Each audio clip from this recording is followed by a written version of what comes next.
Tomorrow's broadcasting stars today. Broadcasting live from the campus of Syracuse University. This is Newhouse Afternoon. It is Newhouse Afternoon inside our Newhouse studios with Nico Horning. I'm Max Gifford. Pleasure to be joining you for this first Thursday hour, 2 o'clock here inside Newhouse.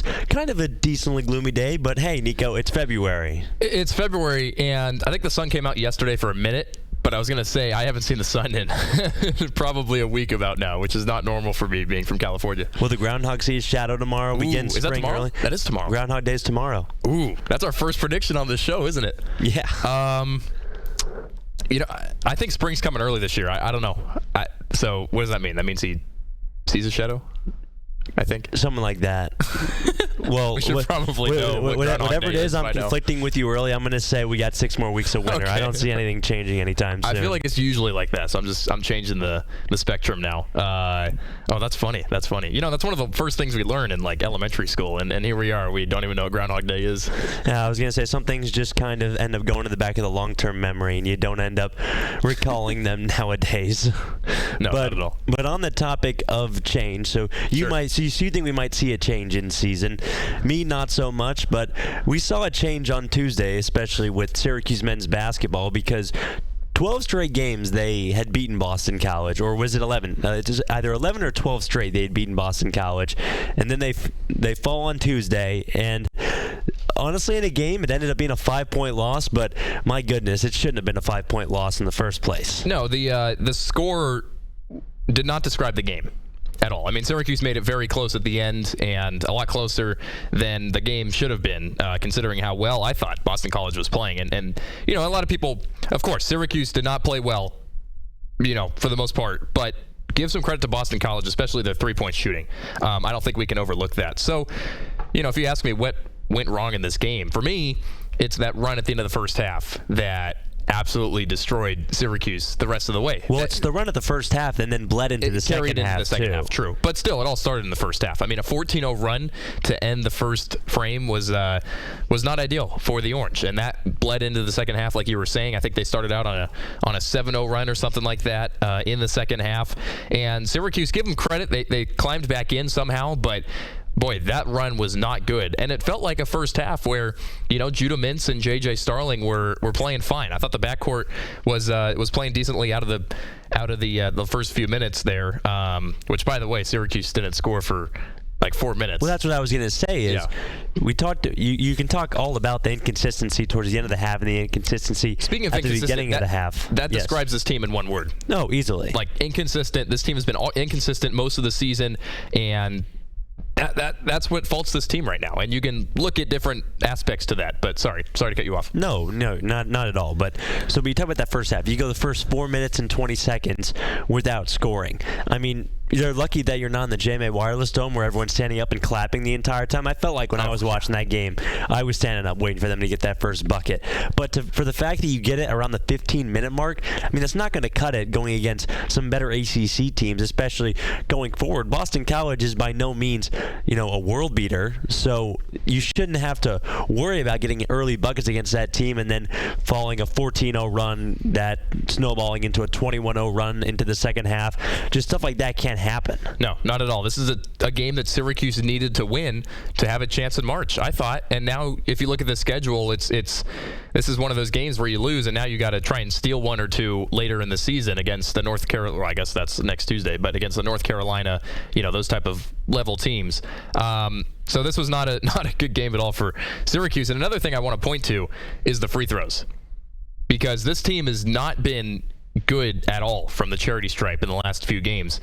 I looked it up the other day, and I think the highest mark they've shot in the last 5 games is 69%. NC State, they were all right. They shot a ton in that game, but they still, I think it was maybe 70%. Well, they're shooting about 72% on the season from the stripe. which is not great. I'm not saying that's good. Yeah. But you're completely right. And for a team it's been in the 60s, and that when you're shooting 7 for 14 from the free throw line, that doesn't cut it at all. And for a team that goes to the line so much, you have to make sure that that part of your game is solidified. I was actually watching a documentary on Shaq earlier today, and it was talking about how in college at LSU, all these players would just foul Shaq because they knew that he wouldn't make the free throws. That's right. Honestly, if you're a team going against Syracuse right now, why aren't you doing that? Why aren't you just fouling and then getting to the stripe every time? Yeah, it's a fair point. And for the amount of times that Judah Mintz goes to the free throw line, I think for the most part he's a decent free throw shooter. It's just the fact that, the team in general can't knock down free throws. I know Malik Brown missed a few, even though he had a solid performance. It keeps on adding up, and it's not the way you want to identify yourselves, especially if you're going later in ACC play. You got to be able to knock down your free throws, and you can always use this analogy, right? Syracuse lost by 5. They missed 7 free throws, but it is true. You can't miss your free throws. So that was another thing I pointed to in that loss on Tuesday. Just a disappointing loss overall. What was your biggest takeaway, you think, from that game? Honestly, if you want to ask my biggest takeaway, sure. I think the Orange are out of the March Madness conversation completely. You talked about stealing maybe 1 or 2 games down the stretch in this month. I don't think any of those wins will matter. I don't think if you beat a UNC, I don't think if you beat a Clemson, that at the end of the day, the tournament committee is going to look at you and say, okay, yeah, this is a team that should be in. I think, honestly, you've had so many bad losses to this point that you really can't help yourself with any good wins. I don't know if they've had so many bad losses, though. Okay, well, Boston College was number 1. Boston College is not a good Florida loss. State, that wasn't a big loss. On paper, it's not a good loss. But it's not a big loss. But I heard this idea the other day too. Okay. This is the first game that Syracuse really lost that they should have won. And if that's going to happen at the end of January, I think that's okay.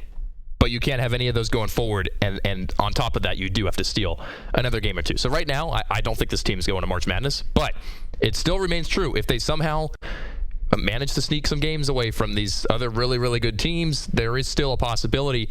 But I do think this is the one game, or the first game of the season, that Syracuse lost that they should have won. But I think you were in a lot more conversations even when you just had quad 1 losses, when you just had lost to the Tennessees and the Gonzagas and to the Dukes and North Carolinas of the world. But now you have that quad 3 and now the quad 2 losses. Sure. And I know we all get mixed up in the quad system. It's kind of confusing, and you even talk. I don't understand it, to be honest. I mean, you even talk. I mean, a little bit I understand. But you talk to guys like Jim Boeheim, who have been around the game forever. They hate this quad system. Yeah. They absolutely. I don't blame them. I mean, any old timer of the game hates this quad system. And I don't blame them. It's pretty confusing, and the fact that that's the measure of who gets in March is sometimes pretty frustrating if you're a lot of these teams. Because here's the thing: you're going to look at Florida State at that time as a quad 3 loss.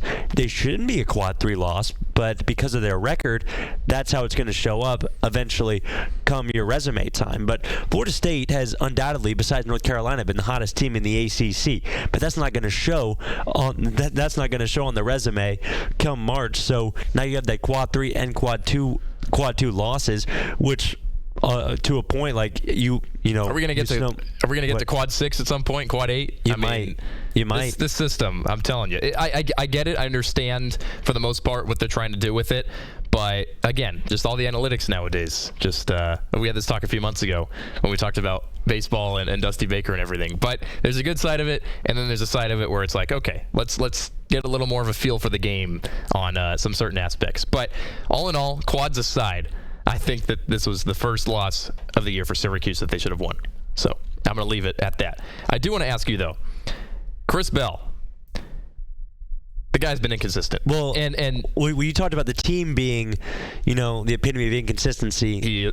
Chris Bell is the epitome of inconsistency. He is, and we saw sparks earlier in the season where the guy could knock down some 3-point shots, and he was doing it at a pretty high clip. We haven't seen that in a while, and I do think other guys have been stepping up. J.J. Starling, I got to give him a lot of credit recently, but you still need those foundational pieces to help out with a Syracuse team, and I haven't seen that, especially from Chris Bell. This team lives and dies by the 3-point line, and Bell is not living right now. I mean, to be fair, and I think that's what's frustrating Syracuse a lot. Well, it's not only that, but you don't just need those guys to convert on the offensive end. You also need them on the defensive end. Sure. Having guys like Mintz who are so good at stealing the ball. J.J. Starling has especially been pretty good these last couple of games about being good about getting around the ball, finding ways to pickpocket other opponents. Chris Bell doesn't play a lot of defense, so not being able to make up for your game on the other end of the court also is a detriment to your squad ultimately. And I think the defense has been a fine asset of Syracuse so far this season. I mean, I think Their offense has been unpredictable, but their defense they can rely on for the most part. I just think it wasn't at full, effect against Boston College on Tuesday. The Eagles shot 60% from the floor and 50% from the three-point line. Now, whether they're on fire or not, those numbers are not going to cut it, and you're most likely not going to win if you're the other team. So that was that. But also, that was that. But also for your Syracuse, this wasn't necessarily the worst game ever for you stat-wise. It wasn't. That's the trippy. You shot pretty good from the floor. You didn't have we've had so many games, sure, free throw shooting wasn't the best, but you've had games where team can't shoot from three. You've had games where the other team can't miss. But this wasn't that kind of game. I mean, sure, Boston College was pretty solid from the field, but that kind of cancels out because you also had a pretty good shooting day. For sure. And there's a couple of categories here that just kind of stick out to me. I mean, Syracuse had 10 less rebounds than Boston College. They had, what was the steal stat? Syracuse had 12 steals, and Boston College had 2. Yeah. I mean, you can always count on Syracuse to get more steals. Yeah. I think that's been something that's kind of solidified that this team is a very steal-first kind of defense. They're not going to get as many blocks because they're not as tall or big of as a team, but those steals you can always count on, especially with the likes of J.J. Starling and Judah Mintz in your backcourt. Definitely. Well, real quick before we get to our first break here, a big game against Wake Forest on Saturday, and you think Syracuse has got to try and win this season out for the most part somehow. What are you expecting from Saturday's game? I'm interested to see how they play on the road because I've been very underwhelmed with how they've played on the road. And it feels like they've been home for a while before this game. The only time they played on the road besides that and got a win was Pitt. Yeah. And I'm sorry, Pitt has 300 fans? Right. And I feel like half of those are Syracuse fans a lot of the times. True. Yeah, well, I mean, Syracuse is going to need to pull that one out on Saturday against Wake Forest on the road. We'll see what happens. Do you have a pick to click for the game? Pick to click. Maybe we'll preview that when we come back. All right, fine. We'll do it. We'll do it when we come back. Give me a little time to mosey that over. All right. Well, you're listening to Newhouse Afternoon. When we do come back, we will have a special guest joining us soon. That is Johnny Doskow with the Oakland Athletics, the broadcaster there on the West Coast. So we'll look forward to talking to Johnny here shortly. Stay tuned here on ESPN Syracuse and Q Sports Talk.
There we go. Johnny, we got you. What's up, buddy?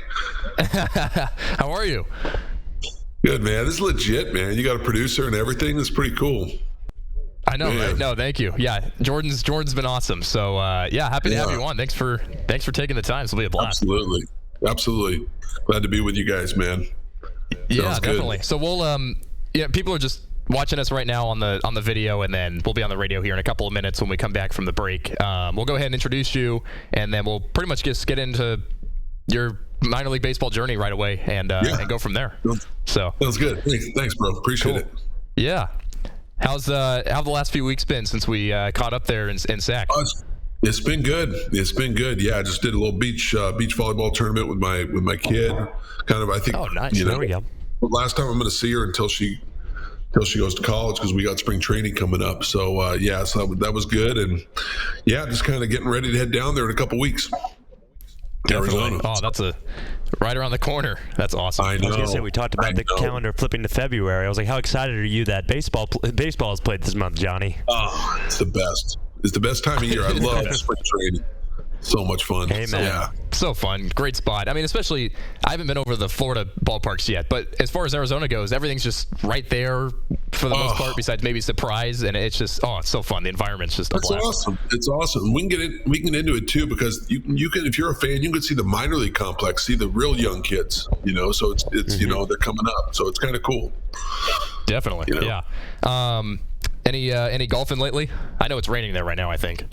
You know what? I got my second lesson with Phil Dawson coming up here soon. It's coming up, I think, in about actually on Tuesday. So I need it. Sweet. Don't we all? So fun. I know. Don't we all? Yeah, we all do. Is it snowing out there? You guys cold? Is it snowing? It's not snowing, but it's definitely, it's honestly actually been pretty nice these last couple days. Been 30s, 40s, 50s kind of staggering, so not 10s and 20s. That's good. Yeah. Yeah, not too shabby. We had snow the first week we came back, and that's when the cold spell was kind of across the country. It was maybe 15 or 20 here, and then since then it's been just around 40, I guess. But I haven't seen the sun in forever, so you get used to it after a while. Throws things off.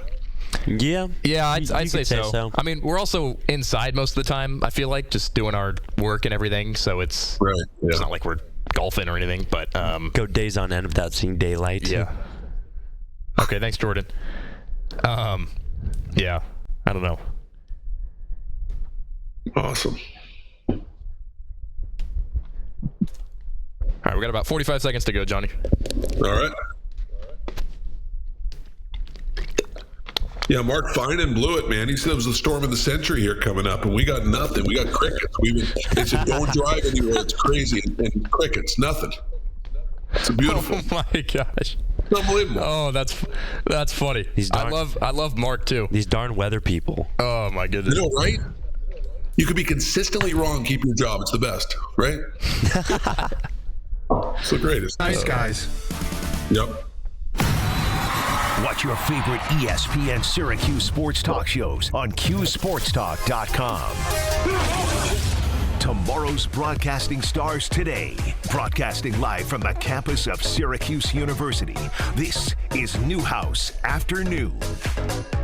Welcome back to Newhouse Afternoon. Nico Horning, Max Gifford here inside the Newhouse studios in Syracuse, New York. But we are joined by Johnny Doskow, the Oakland Athletics broadcaster, finishing up his first year in the MLB after 30 years in the minor leagues, 20 years with the Sacramento River Cats, and of course, me being from Sacramento, having to meet Johnny a couple of years ago, and he's been just awesome in my broadcasting career. So, Johnny, happy to have you on today. Really looking forward to this. Yeah, great to be with you guys. I appreciate you having me on. Of course. Well, let's get right into your journey, because this is something that not everyone goes through. It's a very unique journey. The amount of years that you spent in minor league baseball. You're the true definition of someone who grinded the minor leagues to get to where you are today. And what was that overall process like for you, just year after year being a voice for a minor league team? Well, thanks, Nico. Thanks for having me, guys. It was awesome. I think just you always think, oh man, all those years and all those bus rides and the hotels that weren't quite as good as the big leagues, but it never really felt like I don't know. I always loved what I did. I think if you love what you do, you have the passion, good things will come. So I always loved it. Whether I was in A-ball in Cedar Rapids, going to Fort Wayne and places like that, and South Bend and Clinton, Iowa, places like that. And then to go to the Cal League and be in San Jose, Bakersfield, Visalia, and then to finally get to the Coast League. In 1998, I got to the Coast League with Fresno, and I thought, wow, I'm 31, I'm in the Coast League. Won't be long. It will not be long. I put on that big league headset, and sure enough, it took 25 or 26 more years till I got to the big league. So yeah, it's a great journey. It continues to be a great journey, and I wouldn't trade any of it, because the minor leagues just get to watch those guys. As far as players go, you get to A-ball, and only 10 to 12% of those guys ever get to the big leagues. So it's a journey for the players, the coaches, the managers, the front office people, and the broadcasters as well. And I wouldn't trade 1 minute of it, all that time in the minor leagues. It was worth it. Definitely. That's awesome. I mean, Johnny, you talk about loving what you do, and I think that's something that we're always taught, always, go after a career that you want to do. But obviously, being in the minor leagues for so long can be tough. But where did that sports broadcasting interest stem from for you?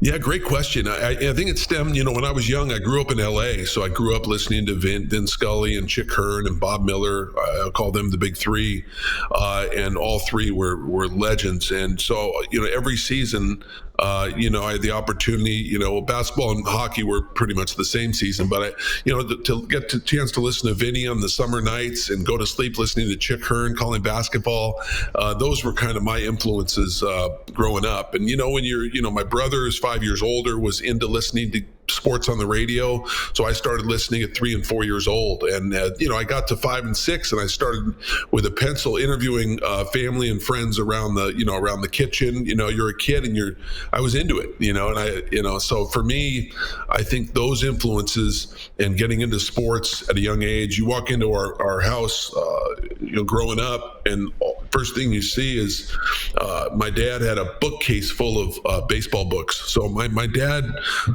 grew us, raised us on the game. We went to Angel and Dodger games as a kid, and those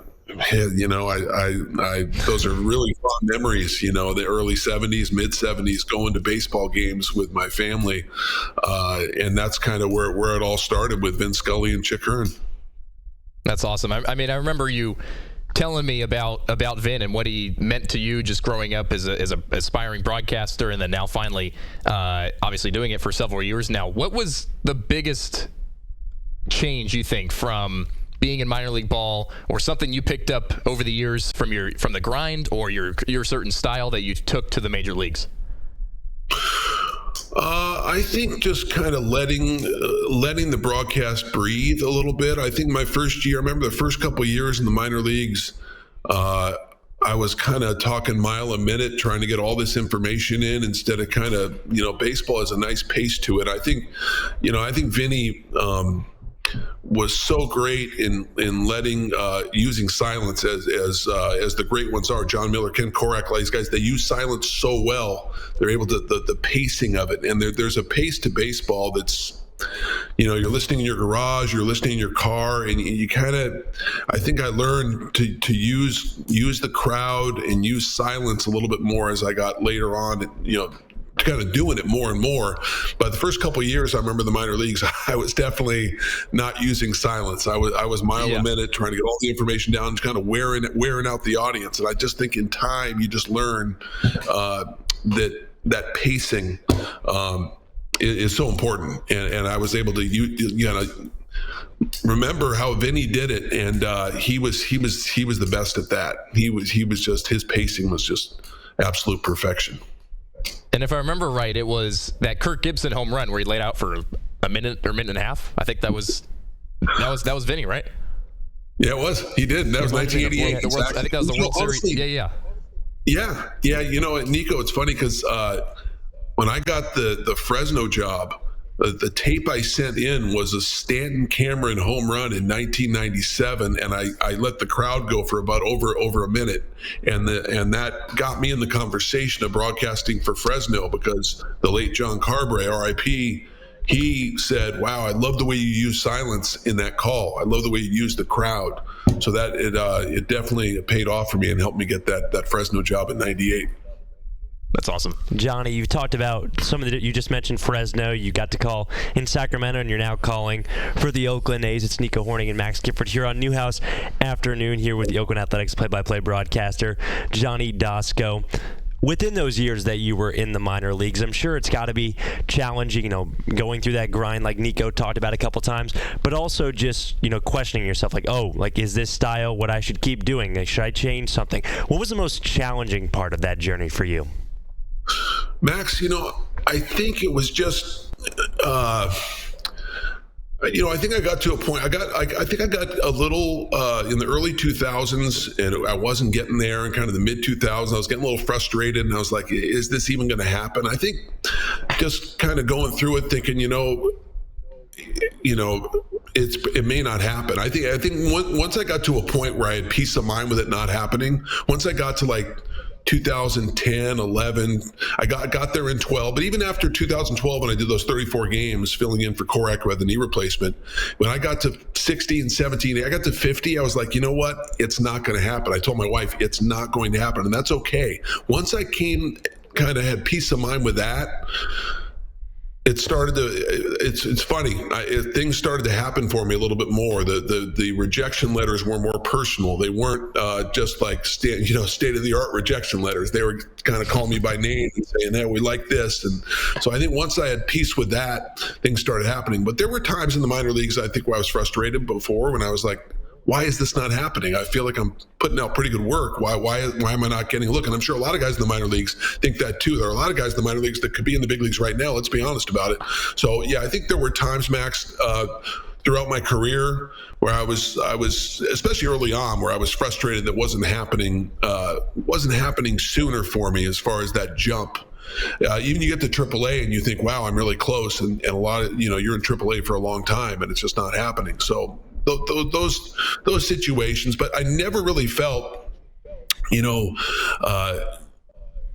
in the Cal League, doing the bus rides, that was always fun. And even flying, and you get to fly and you get to AAA and you're flying, and that is pretty fun too, even though, you have a lot of early wake ups, and, for the players themselves, we had, before they had this 6 games a week with 1 day off, we had 144 games in 152 days. So you had 8 days off in about 5 months. So you really, at the end of the All-Star break, you had 44 games in 45 days sometimes, or was it 50 out of 51 or something, or 49 out of 50? It was crazy. But that's, and for the players, that's it's unfathomable to think a player would play 50 games, in 51 days. It's just, for a broadcaster, it's one thing, but for a player, it's ridiculously hard. So I'm glad they changed that in AAA, because that's a pretty tough road there when you have that many games and no days off like that. Definitely, and everyone's got a Monday off now, I think, so that's a big change in the schedule. Yep.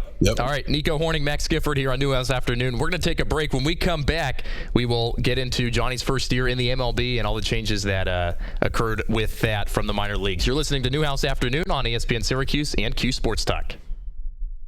Home of the Syracuse Crunch. So, Johnny, we'll get into the MLB in a minute, obviously. Yeah. But As far as the stadiums go, what are a few of your favorites that you experienced in your first year traveling with the team? Oh yeah. Oh my gosh, man. There were some really good. There were some great ones, man. Obviously, Fenway is amazing. Yankee Stadium, but I enjoyed PNC Park in Pittsburgh. Was off the charts. I love that park, and Milwaukee's ballpark was great. I love the ballpark as well. So, yeah, we had Toronto off the charts, and the city itself, Toronto, is amazing. So there were some really good ones, man. It's hard to pinpoint and say, because they're all big league stadiums, so I loved them, but Anaheim, Texas, Dodger Stadium. Going to Dodger Stadium was maybe the best. I can only imagine. Yeah, going up in that ballpark, So yeah, that was pretty cool. That was pretty cool. I was going to say, so we like to ask our guests on here, we like to ask them their favorite stadium they call in. I tend to be more the negative person. I say, I ask least favorite. I'm not going to ask least favorite in the majors because they're all big league ballparks, like you said. Exactly. But is there a minor league ballpark that you might have called in that you said, yeah, I don't want to go back there again and call another game? You know what? May make a few people mad here, but the Colorado Springs ballpark was tough. It was tough. The location, it was always hot. It was, there are a lot of things about that stadium that I don't miss. Yeah. There you go. That is interesting. Besides Sacramento, I mean, obviously you were in Sacramento for a while at the ballpark there. What were your couple favorite AAA ballparks that you like going to? Oh, I love going to Memphis. Memphis AutoZone Park was like a mini big league ball.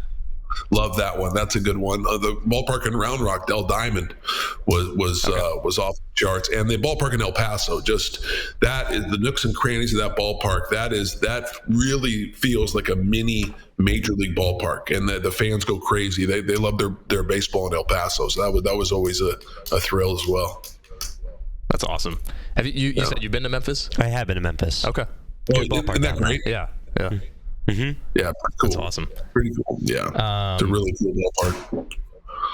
What else we got going? So you talked about Vin Scully being your idol. Was there anyone else that just kind of intrigued you? Maybe when you got in your 20s, or since you were a kid. Yeah, I think John Miller.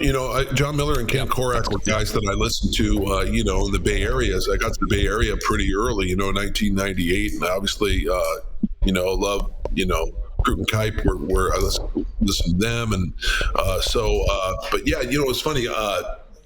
Korak was someone I always loved his style, and so I always loved the way he called the game, and always felt like he's so personable on the air, and you just kind of felt like you were connected with the game. And so he was a guy. Now to get a chance to work with him and be around him on a daily basis, is really a thrill for me, and he was just obviously nominated for Wartsy Frick. So to get the opportunity to work with him and get to know him and have a friendship with him and has been awesome. And the whole everybody on the A's broadcast staff has been phenomenal to deal with. So that's been a lot of fun. I've enjoyed that aspect of it and getting to know these guys, and that's been fun. Definitely. Yeah. That's amazing. All right, we got about 45 seconds till we're back. But for those that don't know, I mean, Johnny and I met, it was probably 2 years, I think 2 years ago by now. I was just finishing up my senior year of high school, and he brought me down. I would call games in the booth and just practice it, send it to him. He'd give me some feedback, and then we'd go from there, and now here we are. So that's our little journey. And then you two met in St. Louis, right? We did get to meet in St. Louis. We did. That was a fun little meet in St. Louis. That's right. That was great. Awesome.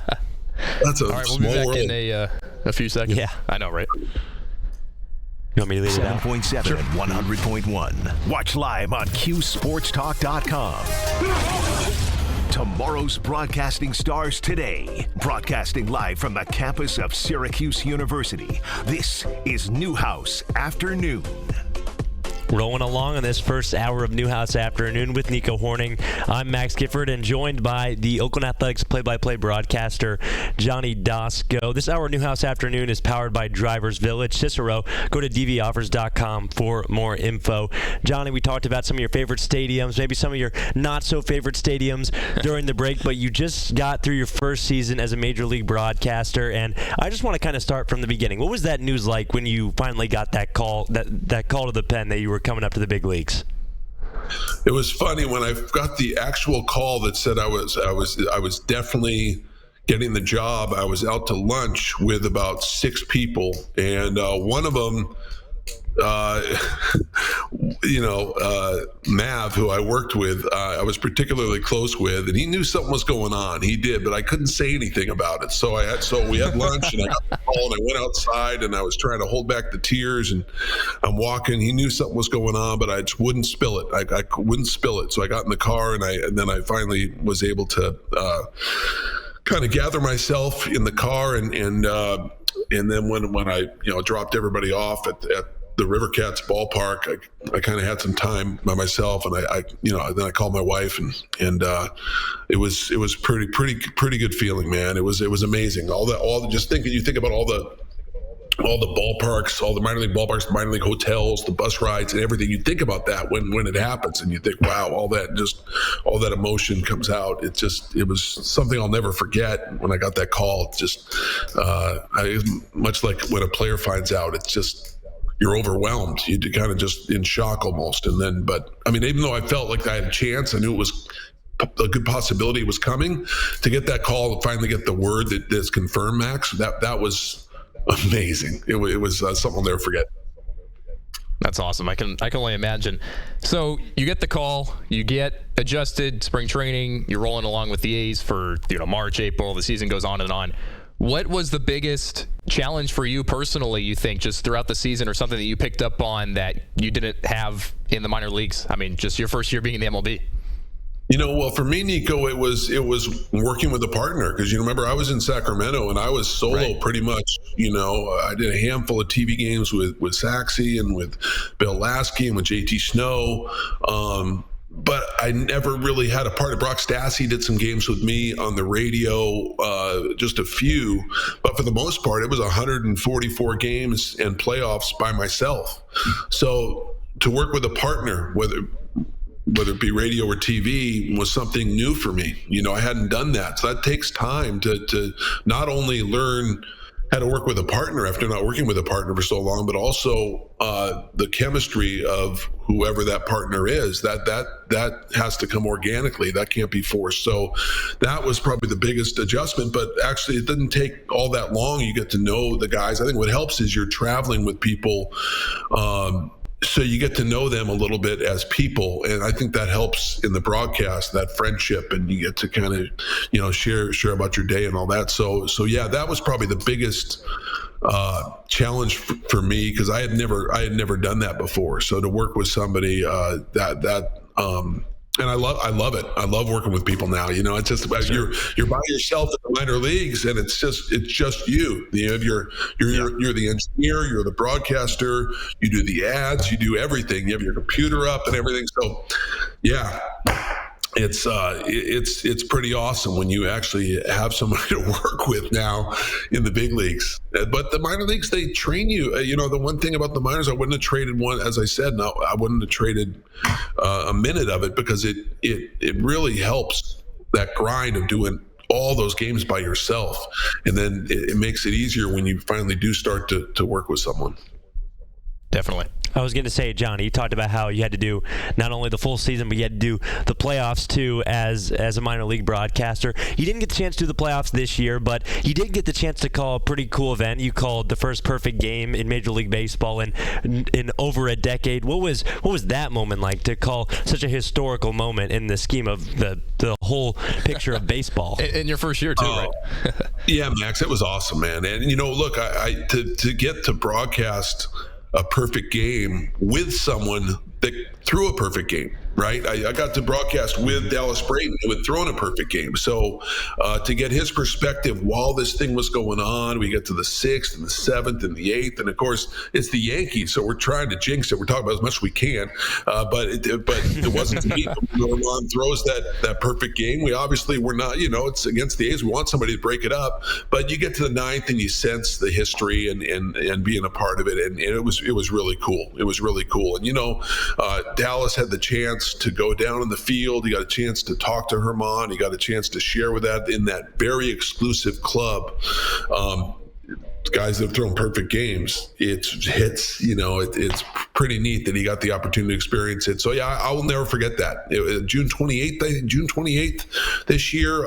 It was something that I'm very fortunate to be a part of. Even though it was the opposing team, it was a pretty cool moment. So awesome. Johnny, I want to bring it back to just, maybe us trying to grow up as broadcasters here. What would be the biggest thing that you would tell us or 20-year-olds that are trying to break into this business, or maybe want to go the minor league baseball route going forward right out of school? I would say the one thing that you have to stress going to the minor leagues is just get as many games as you possibly can do. Just do game after game after game, and understand that when you're in the minor leagues, and I'm sure it's the same way it was when I was coming through the minor leagues, is you'll have other jobs while you're doing the play-by-play. You either do PR or you'll do sales. And make sure you tell these minor league operators, say, listen, I'm willing to do sales. Not only am I willing to do sales, I'm going to be good at it for you. I'm going to be good at sales for you. Even if you have no experience, tell them, like, I'm going to dominate sales. I do play-by-play too. Play-by-play, I do some of that too. But I'm telling you, and don't take the job unless there's play-by-play.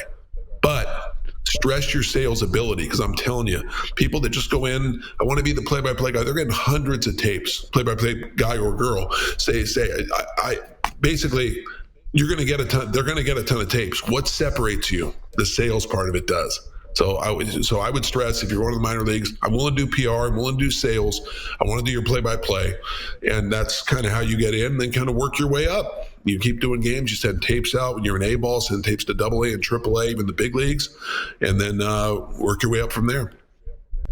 That's great. That's awesome advice. Talked about having those multifaceted abilities, and Nico asked what advice you would give to kids like us. But looking back on your own career, if you had to go back to talk to your 20-year-old self, not necessarily talking to our group now with not necessarily the knowledge you would have had when you were 20, but what would you have told your 20-year-old self then?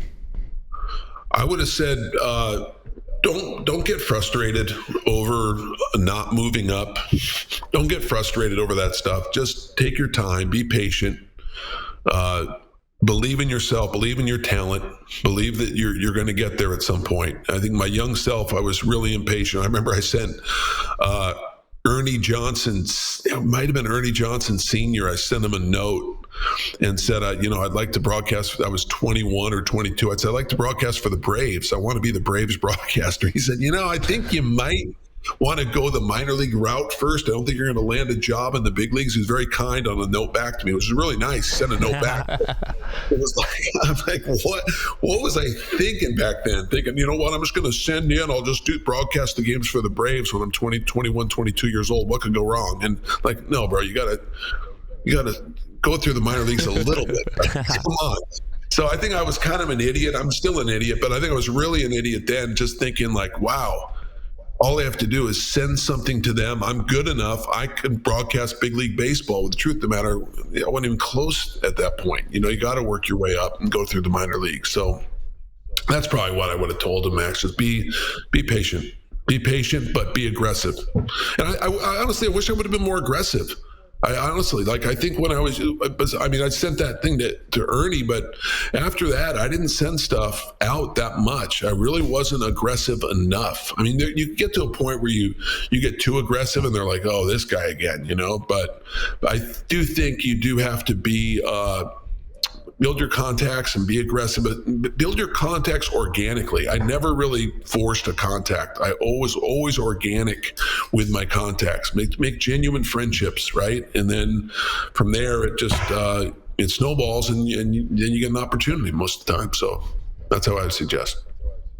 That's awesome. That's great. Nico Horning, Max Gifford here, wrapping up things with Johnny Doskow, the Oakland A's play-by-play broadcaster. So, Johnny, first of all, thank you so much for spending the time here. What are you looking forward to the most in year two for MLB? Just seeing some of these younger players and see what they can do. We got a little taste of some of those, what's kind of the talent level, and watching those young players like Zach Geloff and Lawrence Butler. We got a chance. We're going to see an opportunity with a couple new young guys coming up, several young guys. Yep. So looking forward to seeing the progress of some of these young A's players, and just being in the league a second time, being a little more comfortable my second year, right? First year, a lot of, you're kind of feeling your way there, but second year you have relationships, so you're building on those relationships, and I'm still learning from Ken and Vince and Dallas and everybody. So for me, it's like these are they're all learning moments. Even at my age, I'm just continually trying to learn and grow and get better. So I'm looking forward to just being a little more comfortable my second year, and watching these young players get better, and working with Mark Kotze, which is always a lot of fun, and the coaching staff is great. So I'm excited for spring training, man. You get to February, as you guys said, you get to February and you get the itch. You're ready to roll. Yeah. You're ready to get down there. So excited. The second Christmas is opening day. I think we can all agree on that, right? Amen. No question. Valentine's Day pitchers and catchers report, nothing better. Yeah, so true. Exactly. Oh man, perfect. Well, Johnny, thank you so much for hopping on. We appreciate it. You guys have a great crew in Oakland with the broadcast team, and obviously you're an awesome person and have been just a huge help to both of us, and it's been awesome getting to know you the past couple of years. So thanks for hopping on today. I'm very glad to be on with you guys. Max, good to see you again. Saw you in St. Louis, so it's awesome to see you again. And Nico, I'll be talking to you soon. Thanks, guys. Appreciate it. Definitely. Thank you, Johnny. Good. Thank you, Johnny. All right, that was Johnny Doskow, the play-by-play broadcaster for the Oakland Athletics, as Nico Horning and Max Gifford are wrapping up shop here on Newhouse Afternoon. And that is someone right there where a route and a journey that you don't see every day. I mean, 30 years in the minor leagues, and then you finally get the call up to the MLB. And I can only imagine what was going on at lunch there with Johnny. Such a great story, though. It is. You love seeing really cool. those stories. And I don't know if you ever read that article on The Athletic. They wrote basically Johnny's journey and kind of just highlighted the different aspects and him trying to move up the ranks and everything, and just a great story. So that was a bunch of fun. We'll take one more break here on Newhouse Afternoon. When we come back, we got some bets to place, and we'll make our predictions for Saturday as well for Syracuse and Wake Forest men's basketball. Stay tuned here on ESPN Syracuse and Q Sports Talk. Home of the Syracuse Crunch. That was awesome. That was great. Make sure you text him and say that was awesome. Sure will.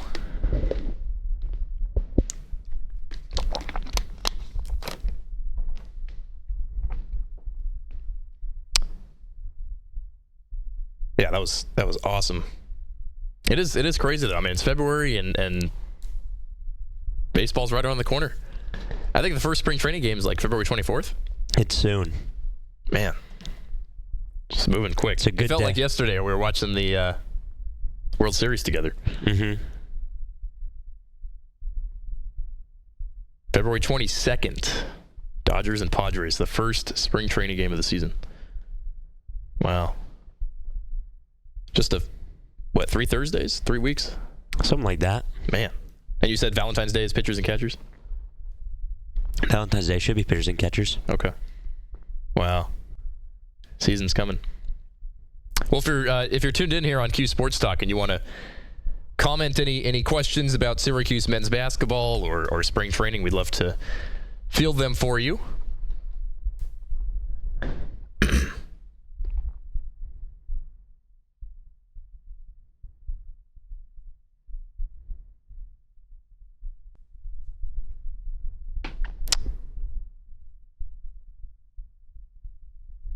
Yeah, big Wake Forest game on Saturday, and then they're home against. Do we want to do for that middle for that middle player prop? Do we want to do pick to click?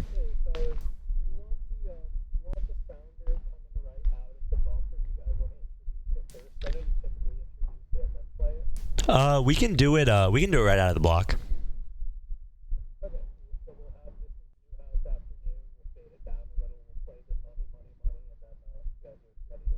Perfect. Awesome. Thank you, Jordan. Cool. Yes, I like your idea for the player prop. Mm-hmm. Yeah, let's do that.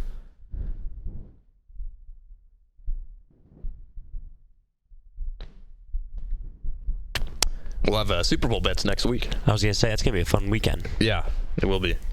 Any early talk about that? Any early predictions? I mean, I'm kind of biased because we're Niner fans, or at least our family's Niner fans, so West Coast got to represent. I had a friend who was a Lions fan. I was very, very nice to him this week. I haven't said anything to him. Does he go here?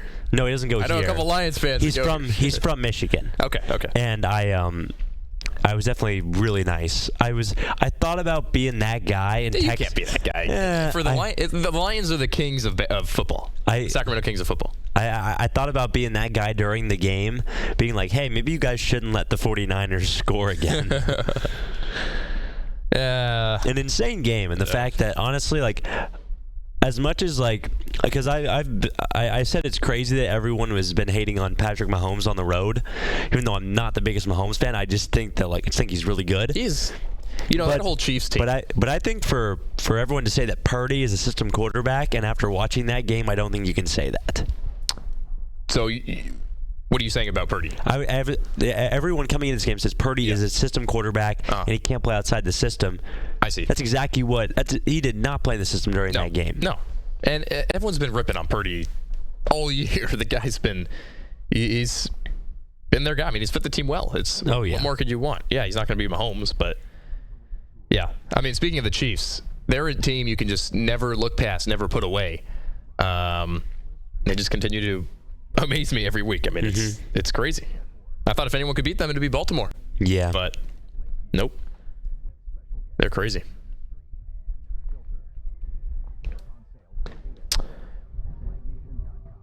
about you though? What are you thinking? First thoughts.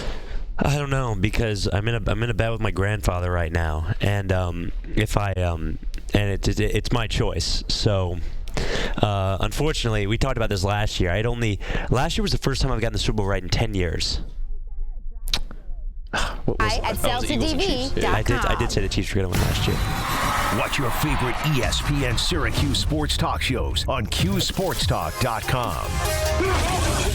Tomorrow's broadcasting stars today, broadcasting live from the campus of Syracuse University. This is Newhouse Afternoon. It's time for Monday, Monday, Monday. Monday, Monday, Monday. Monday, Monday, Monday. It's Nico Horning and Max Gifford back on Newhouse Afternoon, and you just heard the sounder a little. You heard 1.5 sounders, and it's time for money, money, money. You know, it's funny. My goodness, I haven't heard that since our show last semester. I don't think. It's good to be back. And it's good to be back. It's good to be back. It's good to hear it. You know, it gets you in the rhythm, gets you in the flow. And last time I said that, I thought that Washington was going to win the college football playoff, and I was so close. I was so close. I would have made. That was probably your last. That prediction. That would have been our last. Last time was a little bit quick. We didn't have a lot of time. Yes. So, but no, you're right. Yeah. But we got some time. Nico and I have our betting segment every week. We've decided we'll do a straight game. We got a parlay, and instead of that player prop, because it's a little more difficult with college basketball, we're going to do our pick to click during that segment. Perfect. Because we didn't mention it in our first sort of segment about Syracuse basketball. Yes, and I'm glad you shut the door on me on that too, because we could save it for the end. Exactly. we have to give the audience some kind of suspense to lead up to. That's right. All right. Well, you want to lead things off with our first game? Sounds good. I'm looking at the Pacers and Knicks. They're going to go at it later, I believe, tonight. Yep, two good teams. What? Two good teams. Two good teams. And I'm sorry, this is a New York podcast. I think I'm taking the Pacers plus 2.5. I think they're covering that spread. Respect. I like that. Another big game tonight. Celtics play the Lakers. Ooh, we know that's a very classic game. And Boston's favored by 11.5. And I'm taking that. You got 11? On FanDuel, I got 14. Is it 14 now? They must have changed it. I'll take 14. I'll take 14. You'll take Boston's going to cover that? I think Boston's covering. Okay. And you know why? Jason Tatum. That's why. Celtics, I told my friends a couple weeks ago, they're going to win the NBA Finals. I'm already calling it right now. So I think Boston wins tonight against LA. Statement win. Are you adding that to your parlay? Celtics to win the championship? Well. What are the odds for that right now? Plus 310. That's good odds. Yeah. It might give me a little bit of money. But no, it should. All right. Pick to click. Syracuse, Wake Forest. You want to start? Or you want me to start? You can start this time. All right. Well, we talked about someone earlier. His name's Chris Bell. His name is Chris Bell. And more particularly, it's his three-point shooting. Okay. He's got to shoot the ball well. I'm going to go with 3 made three-pointers on Saturday for Syracuse to have a shot against Wake Forest. 3 from Chris Bell? 3 from Chris Bell. Wow. Yep. That's a hefty order right there. See what happens. But yes, Chris Bell's my pick to click. Who you got? I'm going to take Malik Brown, and I guess you're doing some sort of player propish. So you know what I'll give him? I think Malik's getting a double-double against Wake Forest. I think Malik's getting a double-double. I like that. You know, I think we should add this in for now on. We'll do a pick to click, and then we'll do a side. What makes it click? Make our own odds. Yeah. Like a laundering sports book. Oh, that's funny. All right. You have Malik Brown. I have Chris Bell.